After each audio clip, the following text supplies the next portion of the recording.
আমি কোরআন থেকে গবেষণা করে দেখেছি, অনেকেই বলে আমরা ছিলাম আলমে আরওয়া রুহানি জগৎ। কথাটা ভুল। কারণ রুহের জগৎ বলে কোনো জগৎ কোরআনে পাওয়া যায় না। শব্দ হচ্ছে দুইটা, একটা রুহু, একটা নফস। কুল্লু নফস জায়গাতুল মাউত, প্রত্যেক নফসের মৃত্যু হবে, কিন্তু কুল্লি রুহু জায়গাতুল মাউত, প্রত্যেক রুহের মৃত্যু হবে এমনটা আর নেই। রুহ সম্পর্কে প্রশ্ন করা হয়েছিল নবী মুহাম্মদ সাল্লাল্লাহু আলাইহি ওয়াসাল্লামকে। তিনি রুহ সম্পর্কে কোনো সঠিক উত্তর দেন নাই। কারণটা কি? আমরা বলি নবী হচ্ছে হাদিস দাতা। তিনি হাদিস দাতা যদি হতেন, হাদিস তার কথা যদি দিনের ফয়সালাকারী হতেন, তাহলে তিনি ওনার কাছে যখন প্রশ্ন করা হলো বলেন তো রুহ কি, উনি তখন নিজের তরফ থেকে উত্তরটা দিয়ে দিত। কারণ উনি তো দিনের মালিক না, দিনের মালিক এক আল্লাহ, মালিক ইয়াউমিদ দিন, আল্লাহ হচ্ছে দিনের মালিক। উনি কি করে নিজের তরফ থেকে রুহের ব্যাপারে কথা বলে? উনি হাদিস মানেন নাই। এই সূরা বনী ইসরাঈলের 85 নম্বর আয়াতে উনি নীরব থাকায় এটা প্রমাণ করে যে উনি হাদিসের অনুসারী ছিলেন না, উনি অনুসরণ করেন ওহী। সূরা নামের 50 নম্বর আয়াত, ওহী ব্যতীত তিনি কোনো কিছুই অনুসরণ করে নাই।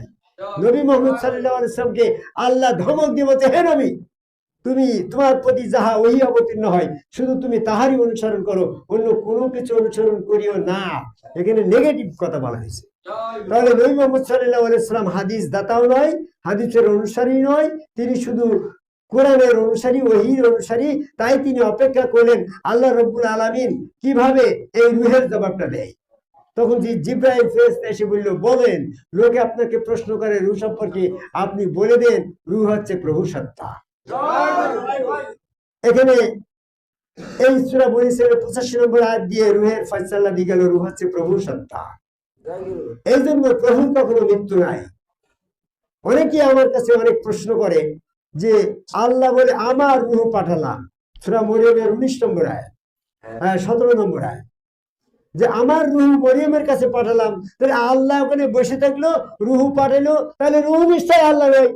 এরকম একটা প্যাস মারিয়ে কোরআনের এই উকালতি প্যাস মারিয়ে হাসিবুরির কাছ থেকে সরে যেতে পারবা না। আমি তোমাদেরকে বুঝাই দেব, আমার রূহ বলতে আল্লাহর রূহ দুইটা নয়। যেমন আমার মন চলে গিয়েছে সিলেটে, তাহলে আমি আর আমার মন কি দুইজন নাকি? আল্লাহ বলতে আমার রূহ, তার মানে আল্লাহ এবং রূহ দুইটা নয়। আল্লাহ ডাই আসছিল মরিয়মের কাছে মানব স্রোত। তাহলে রূহের জগৎ বলতে আলাদা কোনো মানব জগৎ নয়।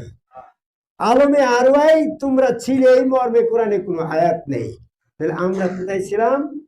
সূরা নিসার 1 নম্বর আয়াত, সূরা ফাতিরের 6 নম্বর আয়াত এবং সূরা আরাফের 189 নম্বর আয়াত। আমি পবিত্র কোরআন থেকে বিষয়ভিত্তিক আলোচনা নামের একটা গ্রন্থ দিয়েছি, ইসলামের জন্মান্তরবাদে একটা অধ্যায় দিয়েছি, সেখান থেকে বিস্তারিত পাবেন। আমি সংক্ষিপ্ত পরিসরে শুধু এটা বলতে চাচ্ছি। সূরা আরাফের 189 নম্বর আয়াত বলছে, এক একটি জীব থেকে এক একটি মানুষ। এখানে নফস শব্দ আসছে, এই একটি জীব থেকে একটি মানুষ, অর্থাৎ আমরা জীব জগতে ছিলাম। জীব জগৎ বলতে কোথায়? এই শুয়োর, বানর, হাতি, ঘোড়া, এই পশু পাখি, এইগুলো আছে জীব জগৎ। এই জীব জগৎ থেকে আদম আলাইহিস সালাম আসছে, এক একটি জীব থেকে এক একটি মানুষ আসছে। অর্থাৎ আদম আলাইহিস সালামকে এরকম আলাস্তু বিরাব্বিকুম, আমি কি তোমাদের রব নই, সমস্ত জীব জগৎ তৈরি করে স্বীকারোক্তি নেওয়ার পরে আদম তৈরি করার সিদ্ধান্ত নিল। তখন আদমের আত্মা যদি আবার নতুন করে তৈরি করা হয় তো সংখ্যা একটা বেশি হয়ে যাবে না? এই জন্য সংখ্যায় কোনো কম বেশি নাই।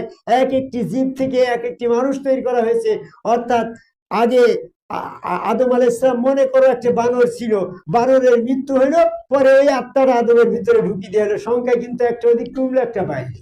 এই জন্য বললো সূরা নিসার 1 নম্বর আয়াতে একটি জীব থেকে এক একটি মানুষ। সূরা আরাফের 189 নম্বর আয়াতে বলছে এক একটি জীব থেকে এক একটি মানুষ। মা হাওয়া ওই স্ত্রী বানরটা মৃত্যুবরণ করলো, ওই আত্মাটা মা হাওয়ার ভিতরে দিল, ওদিকে দুটো কমলে দিক দুটো পাইলো। এইভাবে আমরা ওই জীব জগৎ থেকে এসেছি, কোনো আলমে আরওয়াত থেকে আসি নাই। এই ব্যাপারে আমার বিস্তারিত কথা আছে, আমি ওদিকে বলবই না। তবে সূরা বাকারার 28 নম্বর আয়াতে বলছে আদমকে, হে আদম, তুমি তো মৃত ছিলে, তোমাকে জীবিত করা হয়েছে, আবার মৃত্যু করা হবে, আবার জীবিত করা হবে, আবার তোমাকে মৃত্যু দেওয়া হবে, আবার জীবিত করে আল্লাহর কাছে নিয়ে যাবে। তো একাধিকবার জন্ম মৃত্যু হচ্ছে এখানে। তাহলে এই আদমের ক্ষেত্রে দুইবার মৃত্যু কখন হইল? যদি আদম প্রথম মানুষ হয় এবং প্রথম মানুষ সৃষ্টি করে যদি আদমের বডির ভিতরে নতুন সৃষ্টি আদম হয় গো, তাহলে তার মৃত্যু তো হয় একবার। তাহলে সূরা মুমিনুলের 11 নম্বর আয়াত, 40 নম্বর সূরার 11 নম্বর আয়াত বলছে দুইবার মৃত্যু দুইবার জন্ম। তো এই কথা আদমের ক্ষেত্রে যদি দুইবার মৃত্যু হয়, তাহলে তা আদমের ক্ষেত্রে তো দুইবার মৃত্যু দেখা যাচ্ছে না, তো একবারই মৃত্যু। অ্যাডভোকেট সাহেব ভালো করে খেয়াল করেন, you understand, you better understand. এখানে আমার ভালো লাগছে দুইটা অ্যাডভোকেট আসছে, তার সুপ্রিম কোর্টের লয়ার।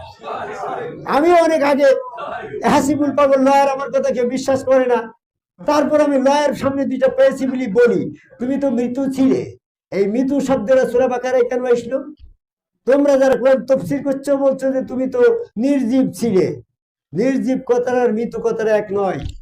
এখানে একটা ইট পড়ে আছে, ইটটাকে বলা হচ্ছে,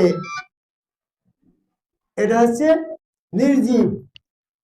ইটু মৃত্যু ইটকে বলছে না, কিন্তু মৃত্যু ইট বলবে কেন? ইটের তো আগে জীবন ছিল না। অথচ এখানে একটা বিড়াল মরে পড়ে আছে, এটা বলছে মৃত্যু বিড়াল। তার মানে মৃত্যু কথায় প্রমাণ করে তার আগে জীবন ছিল। তা আদম আলাইহিস সালাম কি বলা হচ্ছে, আল্লাহ সূরা বাকারা 28 নম্বর আছে তুমি তো মৃত্যু ছিলে। তার মানে আদম আলাইহিস সালামের বডির ভিতরে আসার আগে ওই বানরটা মৃত্যু হয়েছিল, মৃত্যুর থেকে তাকে জীবিত করে আদমের বডির ভিতরে দেওয়া হলো। তাই এবার আদম দুইবার মৃত্যু হলো, বানরের বডির ভিতরে থাকা অবস্থায় একবার মৃত্যুবরণ করলো, আবার আদম আলাইহিস সালামের 1000 বছর পরে যখন মৃত্যুবরণ করলো তার দুইবার মৃত্যু। এই জন্য একাধিকবার জন্ম মৃত্যুর মাধ্যমে আমরা এই পৃথিবীতে আসছি। আদমকে ভাই সেজদা দিলে আপনি ইল্লির জগতে চলে যাবেন, আদমকে ভাই সেজদা না দিলে আল্লাহর লান্নত পাবেন। লান্নত পেলে আপনি তখন বলবেন আমাকে হ্যাঁ দুনিয়াতে আবার প্রেরণ করো। আল্লাহ বলবে না না, এটা তোমার মুক্তি মাত্র, তোমাকে আদমের বর্জকে পাঠানো হবে রোজ কেমন পর্যন্ত, সেইখানে ইল্লির জগতে শাস্তি পাবে। সূরা মুমিনুলের 100 নম্বর আয়াত। এখানে কবর শব্দ আসে নাই, বর্জক শব্দ। বর্জক মানে সিজ্জিন জগতে, জীব জগৎ থেকে আনা হয়েছে। তোমরা যেমন কবর দাও না, মিনা খালাকনাকুম ওয়া ফিহা নুইদুকুম ও মিনহা নুখরিজুকুম তারাতান নুকরা, এটা কোরআনের একটা আয়াত। এই আয়াতে বলা হয়েছে মিনহা খালাকনাকুম, ইহা হইতে তোমাকে সৃষ্টি করা হয়েছিল, আবার ইহাতেই তোমাকে রাখা হইল। ইহা বলতে এখানে মাটি না, এখানে জীব জগৎ থেকে তোমাকে আনা হয়েছিল, আবার জীব জগতেই তোমাকে পাঠানো হইলো, আবার তোমাকে সেখান থেকেই উঠানো হবে। এই জীব জগৎটা কেন? সূরা মরিয়মের সূরা মাইদার 28 নম্বর আয়াতে দেখা যাচ্ছে যাদের প্রতি লানত করা হবে তাদের কতকে শুয়োর কতকে বানর বানানো হবে। এটাই হচ্ছে সেই জীব জগৎ। এই জীব জগৎ থেকে এসেছিল, আবার তোমাকে বানর করে পাঠানো হলো, কারণ তুমি আদম সেজদা না করে লানত প্রাপ্ত অবস্থায় মৃত্যুবরণ করলে। এই ব্যাপারে বিস্তারিত তথ্য দিয়েছি, আমি অনেক বাহাজ করেছি। আমার এই ইসলামের জন্মান্তরবাদের বাহাজের একটা ঘটনা বলে আমি বলবো। তখন আমি ঢাকা মাসিমপুর সরকারি প্রাথমিক বিদ্যালয়ের প্রধান শিক্ষক ছিলাম। আমার 1914 সালে যখন আমার বইটা প্রকাশ হলো, আমার শিক্ষকরা এটা আলেমদের কাছে দেওয়ার পরে তারা বাহাজ ঘোষণা করে চারিদিকে আমার এই মাসিমপুর স্কুলটা ঘেরাও করে ফেললো। লোকে কুপি দুবি ধরে বাড়ি থেকে বাইরে ফেলতে হবে, এত বড় একটা কথা। এই যে মানুষ মরে আবার ফিরে আসে। আমাকে এই উপজেলা চেয়ারম্যান সাহেব কোন রকম ভাবে তার লোক পাঠিয়ে মোটরসাইকেলে তার চেম্বারে নিয়ে আসলো, শিক্ষক অফিসারের কাছে দিয়ে দিল, তাড়াতাড়ি আপনার শিক্ষকের তাহলে ছাদের পরে নিয়ে না হলে ওকে বাঁচানো যাবে না। আমার তাড়াতাড়ি 3 তলা শিক্ষক অফিসের ছাদের পরে নিয়ে যাইয়ে তালা মেরে দিল গেটে। ওদিকে আমার নামে মিছিল চলছে। পরে আমার কাছে একটা ফোন আসলো যে আপনি কি মাসিমপুরের প্রধান শিক্ষক হাজ 25 থেকে? জি জি জি বলেন বলেন। তো বলছে আপনি তো বলেন যে মানুষ মরে আবার ফিরে আসবে, তো আমার একটা কৌতূহল জানা জিজ্ঞাসার বিষয় হচ্ছে এমনটা যে মুহাম্মদ সাল্লাল্লাহু আলাইহি ওয়াসাল্লাম মরে আবার ফিরে এসে না এখন কোন জায়গায় আছে, আমরা প্লেন ভাড়া করে সেই দেশে যাবো। আমি মারলাম এক ধমক, এই বুখা মূর্খ কোথাকার। যে ক্ষেত্রে একটা সাধারণ মানুষ অলিপ্ত অর্জন করার পরে তার মৃত্যু হয় না, সূরা বাকারা 114 নম্বর আয়াত, সে সেখানে জীবিত অবস্থায় ইল্লিন জগতে আহার প্রাপ্ত হয়। সূরা ইমরানের 169 নম্বর আয়াত। একটা সাধারণ মানুষ অলিপ্ত প্রাপ্ত হয়ে মৃত্যুবরণ করার পরে ইল্লিন জগতে আহার প্রাপ্ত হয়, আর তুমি নবীর শ্রেষ্ঠ যে নবী রাহমাতুল লিল আলামিন তাকে তুমি আবার জগতে ফিরে আনো, তোমার মতন মূর্খতার কেউ নেই। যাও, আমার বই রমক পাতায় লেখা রয়েছে নবী মুহাম্মদ সাল্লাল্লাহু আলাইহি ওয়াসাল্লাম ইল্লিন জগতে রয়েছে, যাও তুমি সেখানে প্লেন ভাড়া করে যাই ইল্লিন জগতে খোঁজো গেলে। সাথে সাথে আমার আন্দোলন বন্ধ হয়ে গেল। তারা ভুল ধারণা ছিল যে মানুষ মেরে আবার ফিরে আসে না, মানুষ মেরে ফিরে আসে না। যারা জানোয়ার হয়ে এই মানুষ জীবন ধারণ করলে আদম সেজদা না করে সবাই মানুষের আবার তাদের জানোয়ার করে পাঠিয়ে দেওয়া হবে, মানবাত্মা কখনো আর আসবে না। তারপর যদি আপনি পাশ না করেন, মানবাত্মার উচ্চ স্তরে যেতে না পারেন, মৃত্যুর পরে আবার মানব হয়ে ফিরে আসতে হবে। সূরা ওয়াকিয়ার 61 নম্বর আয়াত। আর যারা ইল্লিন জগতে চলে যাচ্ছে, আউলিয়াত্ব লাভ করছে, তারা সেখানে আহার প্রাপ্ত হচ্ছে। অনেক বিস্তারিত ব্যাপার আছে, আমি বলবো না। তবে আমার সায়েন্স সাহেব যেটা বলছে, আলমে আরো বলে কোনো জগৎ নাই। জীব জগৎ থেকে মানব জগৎ, মানব জগৎ থেকে জীব জগৎ, জন্ম মৃত্যু সূরা বাকারা 28 নম্বর আয়াত দিয়ে প্রমাণিত হয়েছে। এখানে কবর জগৎ শুরু হয় নাই। এখন কিন্তু কবর জগৎ না, আলমে বর্জক জগৎ আর কবর জগৎকে গুড়িয়ে ফেললে আরবিক ভাষায় দুইটা শব্দ। বর্জক মানে আলাল জগৎ, যেটা সিদ্ধিন জগৎ, আর কবর হচ্ছে সমাধিস্থ। এইটা এখনো শুরু হয় নাই। এটা যখন মৃত্যু হবে তখন। আর জীবাত্মার তো মৃত্যু হচ্ছে না, একটা জীব থেকে আরেকটা জীবে ট্রান্সফার হচ্ছে। কবর জগৎ শুরু হবে আলমে বর্জক জগৎ শেষ হওয়ার পরে। সূরা মুমিনুলের 100 নম্বর আয়াতে বলছে, তোমাকে রোজ কিয়ামত পর্যন্ত এই আলমে বর্জক জগতে থাকতে হবে। এই আলমে বর্জক জগৎটা জীব জানোয়ারের জগৎ। এটা যখন প্রথম সিংহায় ফুঁক দেওয়া হবে, সমস্ত জীব জগৎ ক্লোজ হবে। সূরা জুমার 68 নম্বর আয়াত। প্রথম সিংহায় ফুঁক দেওয়ার পরে সকলের মৃত্যু হবে। এই মৃত্যুর পরে কবরস্থ জগৎ শুরু হবে। দ্বিতীয় সিংহায় ফুঁক দেওয়া পর্যন্ত কত হাজার বছর যাবে কোরআনে উল্লেখ নাই। মনে করেন 5000 বছর কবরস্থ থাকলেন, 5000 বছর কবরস্থ থাকলেন, তখন দ্বিতীয় সিংহা ফুঁক দেওয়ার পরে ওই যার যার দেহে কবরস্থ জগতে আবার আত্মা সংযোজন করা হবে। হ্যাঁ, এইখানে তোমার সূরা ইয়াসিনের 51 নম্বর আয়াতে বলছে, তখন যার কবরস্থ দেহে আত্মা সংযোজন করার পরে তারা বলবে, হায় হায় রে, আমাদেরকে নিদ্রা স্থল থেকে কে জাগাইলো। এখানে নিদ্রাস্থল, কবর নিদ্রাময়, এখানে শান্তিও নাই, শাস্তিও নাই। এটা নির্জীব একটা জগৎ, এটারে কবর জগৎ বলা হয়েছে। তাই আমাদের কবর জগৎ এখনো শুরু হয় নাই।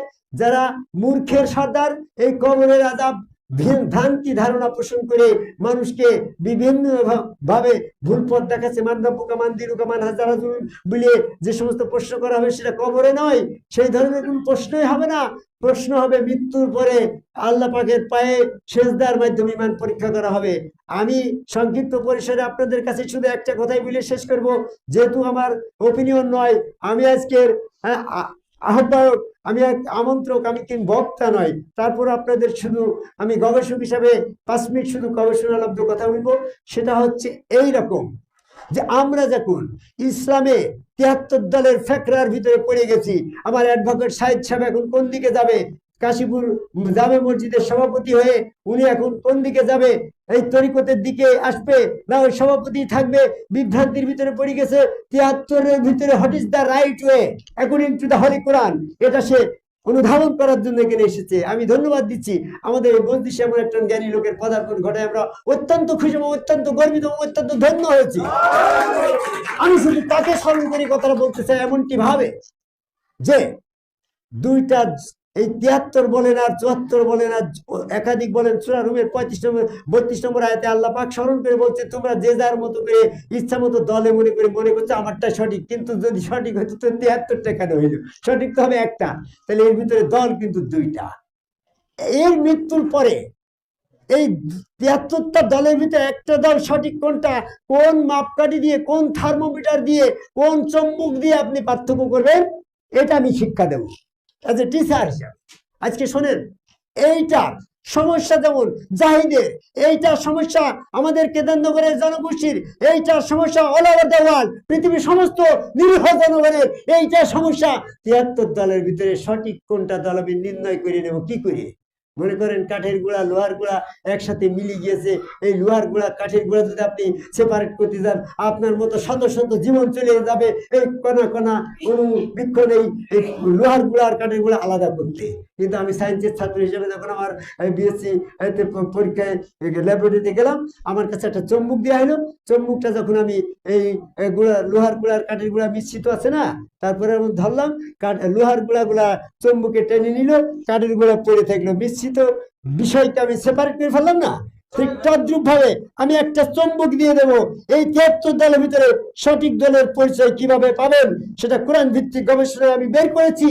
আল্লাহর সম্মুখে যখন যাবে তখন সবাই আল্লাহ বিশ্বাস করে 100% মুমিন হয়ে যাবে, একটাও কাফের থাকবে না। তখন আল্লাহ পাক এই 100% কাফের ভিতর থেকে দুনিয়ায় কারা কারা কাফের ছিল, দুনিয়ায় কারা কারা মুমিন ছিল, এটা পার্থক্য করার জন্য একটা চম্বুক নিয়ে আসবে। সেই চম্বুকটা কি? আল্লাহ পাকের পা। আল্লাহ পাকের পা প্রকাশ করে তখন সেজদা দিতে বলবে। দুনিয়াতে যারা আল্লাহ রসুলের হাত রসুলের পা আল্লাহর পা আগে বলবে যে হাসিবুল চিস্তি খালি রসুলের পা আরে আল্লাহর পা বলে তার দলিল কি? আরে সূরা আল ফাতির 10 নম্বর আয়াতে বলছে রসুলের ইউ বাইনাকা ইন্নামা বাইন আল্লাহ ইয়াদুল্লাহি ফাওকা আইদিহিম। আয়াতে আসছে না যে রসুলের হাতে বায়াত গ্রহণ করে সে তো আল্লাহর হাতেই বায়াত গ্রহণ করে। তো রসুলের হাতটা আল্লাহর হাত মেনে নিলে এই আয়াত অনুসারে রসুলের হাতটা যদি আল্লাহর হাতে পাটা কার পা হবে? তাহলে আল্লাহর পা তো এখানে তো আল্লাহর পা তো রসুলের পাই তো ওখানে যে আল্লাহর পায়ে সেজদা দিয়েছে ওখানে তো রসুল নাই। তাহলে দুনিয়াতে তোর আল্লাহ নাই, দুনিয়াতে আছে রসুলের পা। ভালো করে মুখস্থ করো। আমি কিন্তু প্রাইমারি স্কুলের শিক্ষক। তোমাদের যদি শিক্ষা আমি 6 বছর বয়সে ছেলে যখন শিক্ষা দিতে পারি, তোমাদের বয়স 40, তোমাদের তো আরো বেশি পারবো। দুনিয়াতে আল্লাহ নাই আর হাসরের দিন রসুল নাই, দুটো তো কথা ঠিক। দুনিয়াতে তুমি আল্লাহ খুঁজে পাবা নাকি? আর হাসরের দিন রসুল খুঁজে পাবা? রসুল নাই, ওখানে এক আল্লাহ। আর দুনিয়াতে আল্লাহ নাই, আছে রসুল। তাই হাসরের দিন আল্লাহর পা সেজদা দিতে বলা হবে, আর দুনিয়াতে সেই পাটা হচ্ছে রসুলের পা। তাহলে রসুলের পায়ে যারা সেজদা দিছিল তারা ওদিকে আল্লাহর পায়ে সেজদা দেবে, তারাই মুমিন হবে। আজকে দুনিয়াতে যারা আদম সেজদার সাথে রসুলের পায়ে সেজদা দেয় অভ্যস্ত, তারাই মুমিন, ওরাই এক দলে সঠিক। আর বাকি 72 দল এই সেজদার সাথে বিরোধিতা করে ইবলিসের অনুসারী কাফের। এই ইবলিসের অনুসারী কাফেরদেরকে একটা সুযোগ আমি দিতে পারি, যার গুণ তার রসুল।